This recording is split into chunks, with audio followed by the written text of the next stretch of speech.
2 mois et 1 jour de mobilisation contre la réforme des retraites. Le mouvement entamé le 5 décembre aura marqué par sa durée. Il semble aujourd'hui prendre fin et pourrait marquer, avec son échec, un tournant dans le paysage social français. Alors que l'épidémie de coronavirus a fait plus de 560 morts en Chine, la crise sanitaire contamine également l'économie du pays. Les conséquences s'annoncent majeures dans la région, faisant planer un doute sur l'organisation des Jeux Olympiques de Tokyo l'été prochain. Pour attirer les investisseurs étrangers, l'Éthiopie s'est lancée dans la construction d'un grand réseau de parcs industriels, une aubaine pour l'emploi local, mais les conditions de travail poussent des milliers d'Éthiopiens à la démission. Madame, Monsieur, bonsoir. Le mouvement social s'éteint à petit feu. Après 2 mois de mobilisation, la grève paraît bel et bien enrayée. La 9e grande mobilisation qui a eu lieu aujourd'hui s'apparente au chant du cygne de l'intersyndicale.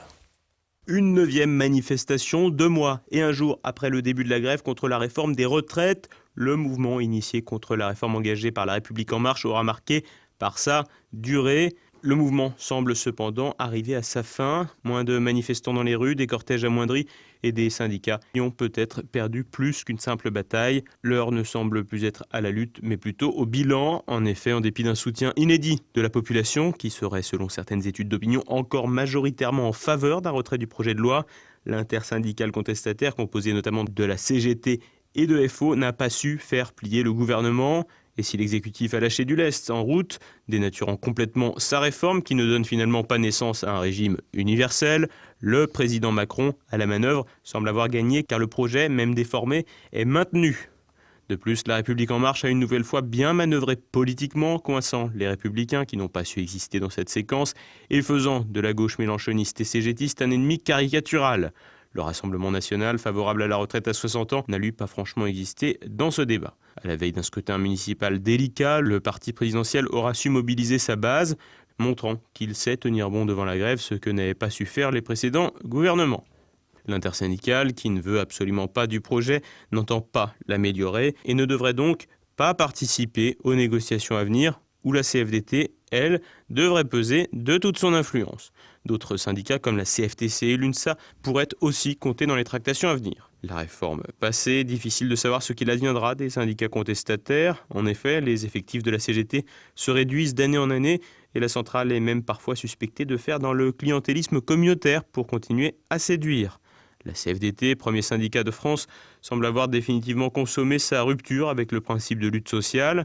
Si la centrale Macron-compatible est aujourd'hui la première en effectif, elle ne connaît cependant pas un développement important du nombre de ses membres, mais bénéficie d'un double facteur, la chute des syndicats très marqués à gauche et la réussite de son entrisme dans les arcanes du pouvoir, à l'image notamment de personnalités influentes de l'univers macroniste comme Nicole Notat. La défaite enregistrée par l'intersyndicale devrait avoir pour effet de décourager une partie des militants, mais pourrait aussi pousser certains d'entre eux à des actions plus audacieuses. Parallèlement, la gronde sociale ne devrait pas prendre fin avec l'épilogue de cette séquence retraite, mais pourrait rejaillir à la faveur de mouvements plus spontanés, comme celui qui a vu naître les Gilets jaunes. Le coronavirus fait tousser l'économie chinoise alors que l'épidémie fait des ravages sur le plan sanitaire. Elle commence également à affecter l'économie entre réseaux routiers bloqués, vols annulés et commerces désespérément vides. Les conséquences pourraient être lourdes pour la Chine, mais également pour ses voisins asiatiques. Thibaut Bastide. Plus de 560 morts, 28 000 personnes contaminées et une économie menacée. La Chine est désormais paralysée par l'épidémie de coronavirus. Si sur le point de vue sanitaire, le bilan est désormais plus lourd dans le pays que pour l'épidémie de SRAS qui a frappé l'Empire du Milieu en 2002 et 2003. Les conséquences ne s'arrêtent pas là. En effet, la deuxième économie mondiale tangue également sur le plan financier. Les grandes artères chinoises, habituellement saturées par les voitures, les vélos et les piétons, sont désormais déserte. La quasi-totalité des commerces est fermée et les usines tournent au ralenti quand certaines sont à l'arrêt. Toutes les grandes enseignes internationales ont baissé leurs rideaux de fer et le trafic aérien chinois est en chute de 80% sur une période où il est en principe au plus haut à cause des congés annuels du Nouvel An. Par ailleurs, toutes les entreprises qui travaillent avec le géant asiatique se retrouvent en difficulté. Airbus a par exemple annoncé qu'il fermait temporairement son usine d'assemblage située à Tianjin, ville voisine de Pékin. Pékin. Des difficultés qui se traduisent sur le marché boursier. Les bourses de Shanghai et de Shenzhen sont en chute libre depuis quelques jours, au point de perdre plus de 8% lors de leur réouverture lundi après 10 jours d'arrêt. Déjà affecté par le ralentissement de la croissance mondiale et la guerre commerciale avec les États-Unis, Pékin doit donc composer avec une épidémie aux lourdes conséquences pour le fonctionnement de l'économie du pays, mais également au niveau mondial. Sur ce point, les conséquences ne sont pas toutes négatives puisque la forte chute de la demande de pétrole chinoise a fait baisser le prix de l'or noir de 20% depuis le début du mois de janvier. Face à l'inquiétude grandissante, les autorités ont affiché leur volonté de soutenir l'activité. La Banque centrale a notamment injecté le 3 février l'équivalent de 156 milliards d'euros de liquidités dans le système financier. Elle a également baissé le taux pour ses prêts à court terme aux banques commerciales. Cependant, difficile de prévoir où s'arrêteront les conséquences et quel véritable impact l'épidémie causera sur le long terme. La prudence reste néanmoins de rigueur et certains voisins comme le Japon se montrent extrêmement inquiets. Mercredi, le patron du comité d'organisation des Jeux Olympiques 2020 de Tokyo, Toshiro Muto, a admis que l'épidémie de coronavirus qui gagne en ampleur en Chine était un motif d'inquiétude extrême pour l'intérêt et l'enthousiasme des prochains Jeux. De là à remettre en cause l'organisation, pas encore, mais le comité olympique international se montre particulièrement prudent, d'autant qu'au Japon, au moins 10 personnes sur un bateau de croisière sont contaminées par le virus et les autorités japonaises ont porté à 14 jours la période de quarantaine des quelques 3700 passagers et membres d'équipage. L'Éthiopie fait sa révolution industrielle pour attirer les investisseurs étrangers. Le pays a lancé un grand réseau national de parcs industriels. Si les premiers effets économiques se font ressentir, les employés, eux, souffrent des conditions de travail et les démissions se multiplient. Zemen Zerioun pensait avoir décroché le travail de ses rêves quand il a été embauché dans une entreprise de textile du parc industriel de Hawassa. Mais très vite, il a déchanté et démissionné au bout de quelques mois. C'était très difficile. J'ai beaucoup souffert dans cette entreprise. On nous faisait travailler pendant de longues heures pour un salaire ridicule. C'était épuisant. Ici, les ouvriers reçoivent environ 23 € par mois. Ce sont les employés de textile les plus mal payés au monde. Comme Zemen, ils sont des milliers à démissionner chaque année. À Hawassa, le taux de renouvellement du personnel avoisinait les 100% en 2017-2018, selon une étude du Centre Stern basé à New York. L'Éthiopie est devenue la nouvelle destination pour toutes les marques internationales de vêtements en quête d'une main-d'œuvre toujours moins chère. Le gouvernement voit ces projets comme un moteur de croissance important et ça marche, les investissements étrangers sont 4 fois plus élevés qu'il y a 5 ans. Une raison suffisante pour balayer la colère qui gronde parmi les employés. Si les salaires sont élevés et que les investissements n'arrivent pas, il n'y aura pas de création d'emplois. Côté patron, cette nouvelle stratégie gouvernementale est inespérée. C'est du jamais vu. Un tel soutien du gouvernement, ça n'existe nulle part ailleurs. Beaucoup de ces travailleurs viennent de milieux ruraux et n'ont pas la culture d'entreprise. Si l'Éthiopie garantit la liberté d'association, la notion de syndicalisation est très mal connue. Pourtant, les choses bougent. Les premiers groupes de travail pour la création de groupements ouvriers voient le jour. Dans le futur proche, d'ici 2-3 mois, nous aurons mis en place des syndicats dans les parcs industriels. Mais la syndicalisation prendra du temps et les usines ne manquent pas de remplaçants pour les employés qui démissionnent. Chaque semaine, des dizaines de personnes font la queue pour être recrutées. Passons à présent à l'actualité en bref. Donald Trump acquitté, c'était un secret de polichinelle, mais le Sénat américain a officiellement rejeté les 2 chefs d'accusation retenus contre le président.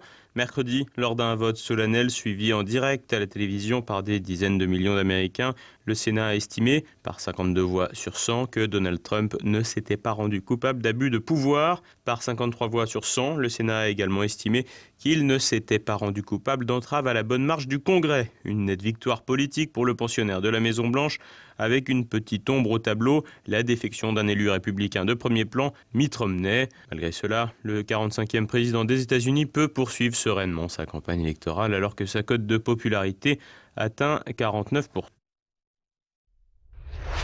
L'union des droites en action, et évidemment il ne s'agit pas de la France mais de l'Allemagne, où un libéral a été élu à la tête du Land de Thuringe avec les voix de l'AfD. Thomas Kemmerich du Parti libéral-démocrate a ainsi brisé un tabou dans cette région d'ex-RDA où la droite nationaliste est dans une phase électorale ascendante depuis plusieurs années déjà. Cette victoire d'un inédit bloc de droite s'est faite à la surprise générale alors que Die Linke, la gauche radicale, avait remporté les élections d'octobre. Son meneur voit le Land lui passer sous le nez à une voix près à la faveur d'un vote à bulletin secret.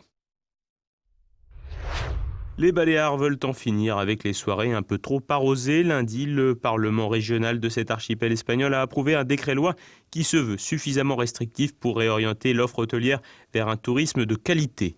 Le but, mettre fin au tourisme dit de cuite. Dès à présent, dans les points les plus chauds de Majorque et Ibiza, la vente d'alcool est interdite dans les commerces entre 21h30 et 8h du matin. Les hôtels ne peuvent plus inclure dans leur formule tout compris que 3 boissons par personne au déjeuner comme au dîner. Les bars devront vendre l'alcool à l'unité, sans offre 2 pour le prix d'un ou 3 pour le prix d'un.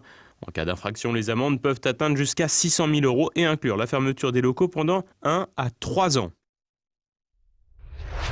Une légende du cinéma s'est éteinte. Kirk Douglas, dernier grand monstre sacré d'Hollywood, est mort mercredi à l'âge de 103 ans. C'est son fils, Michael Douglas, qui a annoncé la triste nouvelle sur les réseaux sociaux. Kirk Douglas a joué dans une centaine de films dont les meilleurs sont devenus des classiques comme 20 000 lieues sous les mers, Les Sentiers de la Gloire et surtout le péplum Spartacus qui en avait fait une vedette mondiale. L'Académie des Oscars devrait lui rendre un hommage appuyé dimanche lors de cette grande cérémonie.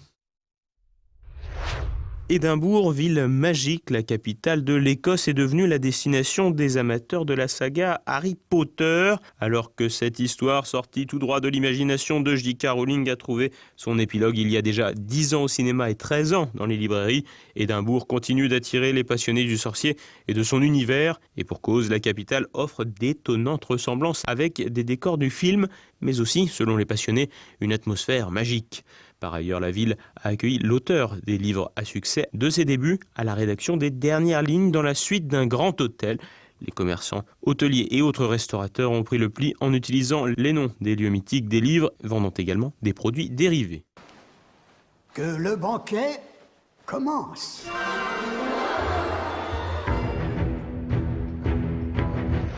Dans un instant, notre Zoom du jour, le journaliste Paul-François Paoli présente son dernier essai aux sources du malaise identitaire français.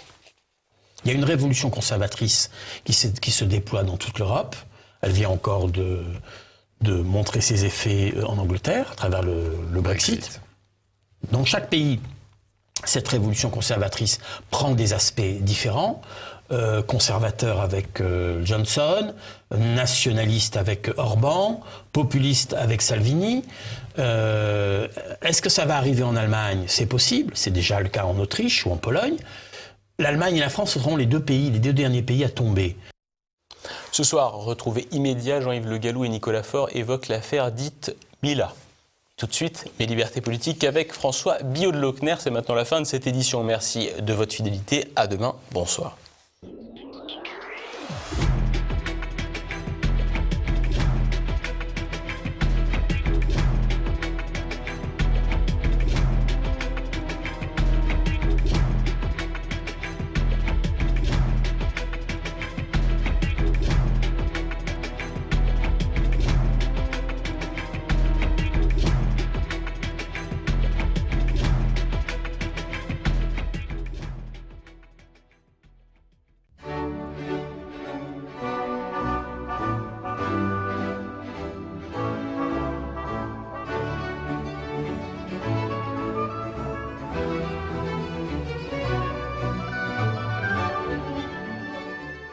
Pendant que le Sénat français, à majorité de droite, s'empresse d'appuyer sur la pédale d'accélérateur pour permettre l'instauration de la PMA pour toutes, nous assistons de l'autre côté de l'Atlantique à un bouleversement politique et moral absolument sans précédent. Le président américain Donald Trump a participé en personne fin janvier à une grande marche pour la vie à Washington. Il faut écarquiller les yeux, se pincer pour y croire, tant le signal est puissant. Peut-on imaginer pareille situation en France ? Non. Cela ne peut même pas se concevoir.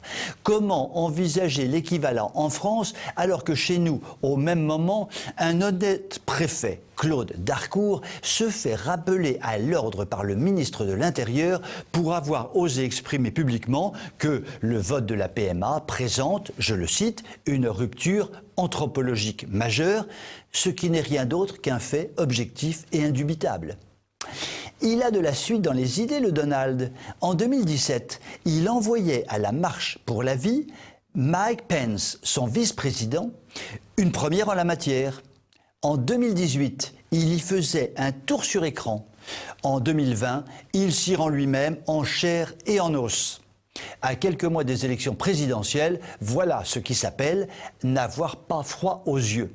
En ligne de mire, l'abrogation possible du trop célèbre arrêt de la Cour suprême, l'arrêt Roe, datant d'un demi-siècle, qui avait reconnu aux États-Unis le droit à l'avortement. Depuis, Jane Roe, pseudonyme de Norma McCovey, à l'origine du jugement, s'est convertie et est devenue militante pro-vie. Rien n'est impossible aux États-Unis, où règne, n'en déplaise aux esprits chagrins qui ont fait de l'antitrumpisme l'un de leurs passe-temps favoris, une authentique liberté qui permet de tels revirements. La presse de gauche française vitupère, dénonce une insoutenable régression et y voit un odieux calcul électoraliste. C'est tellement plus simple que de s'imaginer que Trump puisse avoir des convictions. Et pourtant, le message politique est si fort qu'il dépasse très largement toute notion de stratégie politicienne. En se rendant à la Marche pour la vie, Donald Trump redonne un sens au courage politique et témoigne du fait que rien n'est jamais écrit pour l'éternité en matière de mœurs, en matière de progrès sociétal. Et oui, le sens de l'histoire peut faire demi-tour, n'en déplaise aux progressistes libertaires de tout poil. Et dans ce cas, cette nouvelle direction donnée au sens de l'histoire est bien probablement le vrai sens de l'histoire. Vous pouvez m'écrire si vous le voulez. À très bientôt.